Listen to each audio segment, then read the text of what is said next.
À la fin de l'année dernière, j'ai mis en ligne beaucoup de vidéos sur le Finder. La dernière d'entre elles parlait d'ailleurs des dossiers intelligents que vous pouvez créer dans l'explorateur du Mac. Et de façon générale, les trois dernières sont très fortement liées. Bonjour, c'est Nicolas du site utiliser-son-mac.com. Aujourd'hui, nous allons parler base de données. Alors, qu'est-ce que c'est qu'une base de données? À quoi ça sert? Est-ce que c'est pratique? Est-ce que c'est indispensable? Je vais répondre à toutes ces questions en restant le plus simple possible. Mais avant de rentrer dans le vif du sujet, la traditionnelle auto-promo, abonnez-vous à la newsletter de mon site. Je rappelle que c'est gratuit et que cela vous donne accès à des conseils exclusifs. Le lien est en haut à droite de cet écran, ainsi que dans la description de la vidéo. Maintenant que vous êtes tous abonnés à ma newsletter, sans exception, on va pouvoir revenir à ces fameuses bases de données. Et pour cela, je vais commencer par revenir sur les dossiers intelligents que je vous avais présentés il y a quelques semaines. Souvenez-vous, je vous avais montré qu'un dossier intelligent permet, au lieu de glisser vous-même des documents dans un dossier précis, de demander au Mac de regrouper automatiquement tous les documents qui correspondent à des critères que vous aurez rentrés. En fait, le gros intérêt avec cette technique, c'est d'accéder à un document sans pour autant se souvenir exactement où il se trouve, voire comment il se nomme. Effectivement, dans l'exemple du mois dernier, j'avais demandé à ce que mon Finder m'affiche tous les documents PDF qui avaient été modifiés durant les 12 derniers jours et au sein desquels le mot Apple apparaît au moins une fois. Je n'avais donc aucun nom ni ne connaissais l'emplacement de ces fichiers. Et d'ailleurs, ils n'étaient pas forcément au même endroit sur mon Mac. Mais mon dossier intelligent m'a permis d'accéder à plusieurs documents instantanément. Au final, le mot à retenir là-dedans, c'est le mot « critères ». Il est essentiel pour comprendre ce qu'est une base de données. Et justement, c'est quoi une base de données? Lorsque j'aborde cette question, notamment dans plusieurs de mes formations, j'ai tendance à commencer par vous lire la définition que donne Wikipédia. Pour ne pas faire exception à la règle, la voici. Une base de données, c'est un outil permettant de stocker et de retrouver des données structurées, semi-structurées ou des données brutes ou de l'information, souvent en rapport avec un thème ou une activité. Bon, je vous la refais avec mes propres mots, ce sera certainement plus clair. Une base de données, c'est un outil permettant de retrouver n'importe quelle information d'un thème précis grâce à des critères, ces fameux critères. Suite à ma vidéo sur les dossiers intelligents du Finder, certains d'entre vous ont fait un parallèle avec les albums intelligents de l'app photo ainsi que les playlists intelligentes de l'app musique. Oui, c'est le même principe, mais il y a malgré tout une différence importante entre l'exemple du Finder et ceux des apps photo et musique. Et c'est principalement à cause de cette différence que j'ai décidé de réaliser la vidéo que vous êtes en train de visionner. Dans le Finder, comme je l'ai expliqué dans plusieurs de mes vidéos du mois de décembre, vos documents, donc la plupart du temps des informations auxquelles vous souhaitez accéder, sont dans des dossiers. Or, vous avez classé vous-même ces documents dans tel ou tel dossier. Et même si vous passez par un dossier intelligent, vos documents sont bien, malgré tout, stockés dans des dossiers. Ce qui n'est pas le cas d'un certain point de vue pour les apps photo et musique. Si je prends ce dernier logiciel comme exemple, lorsque je l'ouvre, mes musiques, mes fichiers musicaux sont directement accessibles. Ces fichiers ne sont pas stockés dans des dossiers, ils sont directement affichés sous mes yeux. Et cet affichage peut et doit se réaliser de différentes manières. Au final, l'app musique colle parfaitement avec la définition de la base de données. Je rappelle qu'une base de données, c'est un outil permettant de retrouver n'importe quelle information d'un thème précis, ici le thème, c'est la musique, grâce à des critères.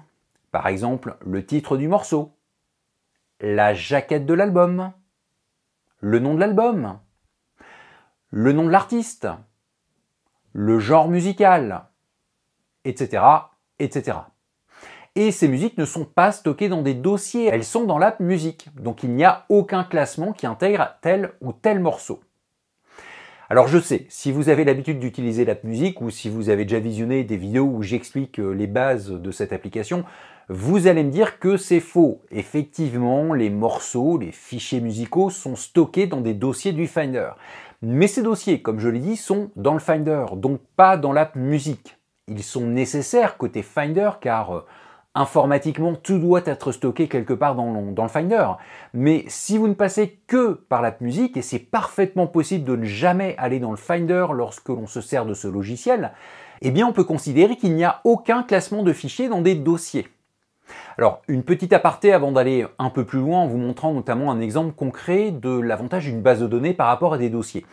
Si vous n'êtes pas parfaitement au point sur les bases de la musique, je vous recommande de visionner la vidéo qui va bien. La vidéo à laquelle je pense a quelques années, mais ça ne pose aucun problème puisque la musique est toujours la musique. Elle n'a pas changé. Donc si vous ne l'avez pas déjà visionnée, mettez la vidéo actuelle en pause, cliquez sur le lien en haut à droite de cet écran ou cliquez sur le lien que je rajoute également dans la description de cette vidéo et revenez ici lorsque vous aurez étudié les bases de ce logiciel.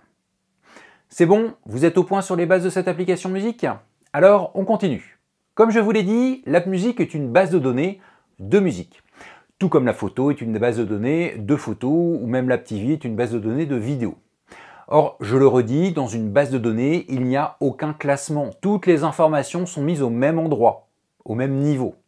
Mais, et ce mais c'est le plus important à retenir, mais chaque information possède une multitude de critères. Dans le cas des musiques, je vais vous citer à nouveau ceux que j'ai énoncés tout à l'heure, le titre du morceau, le nom de l'album, la jaquette de l'album, le nom de l'artiste, le genre musical, et ces 5 exemples ne sont évidemment pas les seuls, loin de là. Donc cela veut dire que je peux afficher le morceau que je désire écouter de plusieurs manières.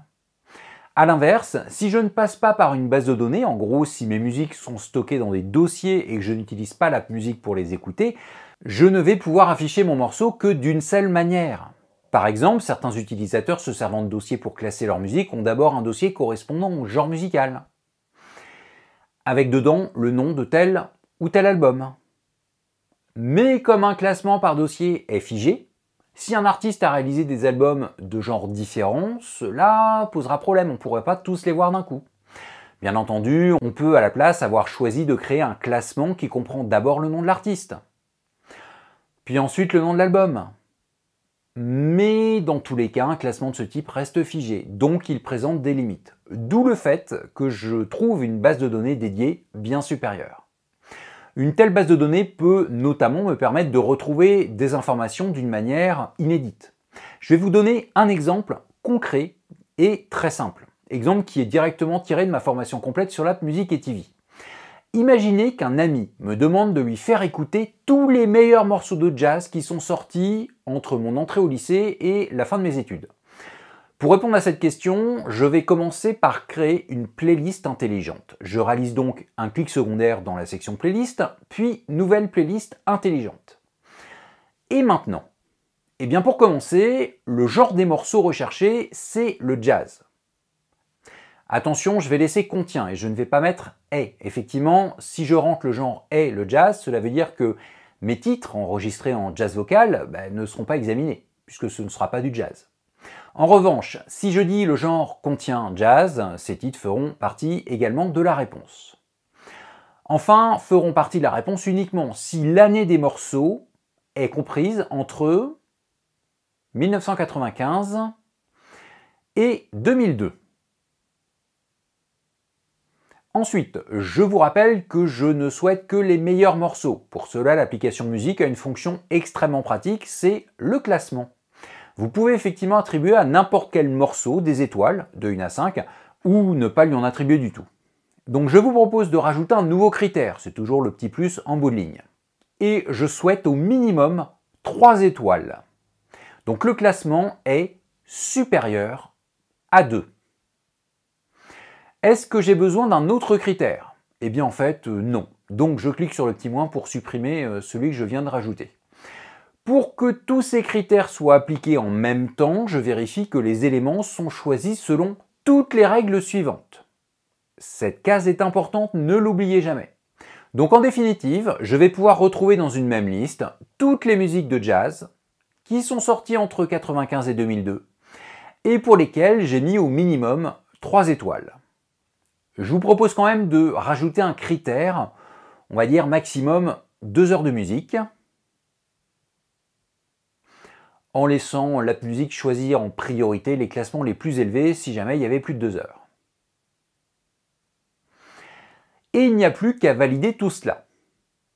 Je vais tout de suite renommer le titre. Alors on va l'appeler Best of Jazz pendant les études. Et comme vous le voyez, j'ai des réponses. Bon, je pense qu'avec cet exemple, vous comprenez pourquoi je parle de classement figé pour des morceaux mis dans des dossiers du Finder. Avec une base de données, je peux modifier la manière utilisée pour obtenir mes informations. Tiens d'ailleurs, si je change d'avis et que je souhaite tous les morceaux de jazz de cette période, même ceux auxquels je n'ai pas mis un bon classement, je peux le modifier à tout moment. Et j'ai tout de suite 2 nouveaux morceaux sous les yeux, en plus de ceux que j'avais tout à l'heure. Au final, vous avez certainement vu beaucoup de ressemblances entre la création de ma playlist intelligente dans l'App Musique et celle d'un dossier intelligent dans le Finder, et c'est normal. Pourtant, je l'ai dit en début de vidéo, il y a une différence énorme entre les deux. Dans l'App Musique, vous ne fonctionnerez que via une base de données, même si vous créez des playlists. J'entends par là des playlists qui ne sont pas intelligentes. Alors que dans le Finder, déjà, vous n'êtes pas obligé d'utiliser des dossiers intelligents, mais surtout, même si vous en utilisez, et je vous encourage à le faire, vous n'allez pas utiliser uniquement ces fameux dossiers intelligents. C'est ça, selon moi, la grosse différence entre le Finder et toutes les apps purement gérées en tant que base de données, telles que musique, TV, photo et même d'autres logiciels, par exemple App Contact. Ce dernier fonctionne de la même façon que musique, sauf qu'il ne permet pas de gérer des morceaux de musique, mais des contacts. Mais c'est exactement le même principe. Bon, pour résumer, je me suis posé 4 questions au début de cette vidéo. Qu'est-ce que c'est qu'une base de données? À quoi ça sert? Est-ce que c'est pratique? Est-ce que c'est indispensable? Je vous propose d'y inscrire les réponses. Une base de données est un outil permettant de retrouver n'importe quelle information d'un thème précis grâce à des critères. Cela sert à retrouver vos informations d'une multitude de manières, y compris de manières dont vous n'aviez pas pensé au début. Si un ami vient chez vous et vous demande de retrouver des informations d'une façon que vous n'avez jamais utilisée, ce n'est pas un problème avec une base de données. Cela fonctionnera très facilement. Je vous renvoie à mon exemple pour retrouver mes meilleurs morceaux de jazz sortis pendant une période précise de ma vie. Alors, maintenant, est-ce que c'est pratique? Eh bien en fait, pour paraphraser quelqu'un, la question, elle est vite répondue. C'est pour moi la même réponse que pour la question précédente. Effectivement, plus vous avez de solutions pour afficher une information, et plus c'est pratique. Et enfin, est-ce que c'est indispensable? Alors là, il y a plusieurs façons de répondre. Techniquement, c'est à chaque utilisateur de me dire s'il trouve cela indispensable. Mais dans les faits, les applications basées exclusivement sur des bases de données sont réellement beaucoup plus pratiques et rapides à utiliser que celles ne les utilisant pas. Si vous comparez l'App Musique à une gestion de vos morceaux musicaux dans des dossiers du Finder, et si vous avez l'habitude d'utiliser les deux techniques, il n'y aura pas photo. L'application de musique sera beaucoup plus pratique. Donc je pense qu'il est temps de parler aux utilisateurs qui ont encore du mal avec les apps musique ou même photo, ce sont les deux principales sur Mac. Si vous n'aimez pas les utiliser, ce n'est pas parce qu'elles ne sont pas pratiques, mais parce que vous ne les utilisez pas correctement. Alors je sais que cela fait un peu pompeux de ma part de vous dire que si ça ne fonctionne pas, c'est de votre faute. Et c'est rarement un discours que je tiens. Mais dans ce cas précis, croyez-moi, c'est vraiment une histoire d'habitude.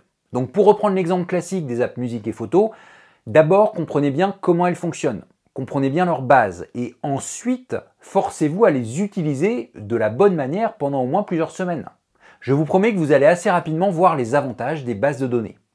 D'ailleurs, dites-moi dans les commentaires si les deux applications que j'ai citées, musique et photo, vous semblent vraiment pratiques à utiliser et surtout si vous créez beaucoup de playlists ou d'albums non intelligents dans ces apps.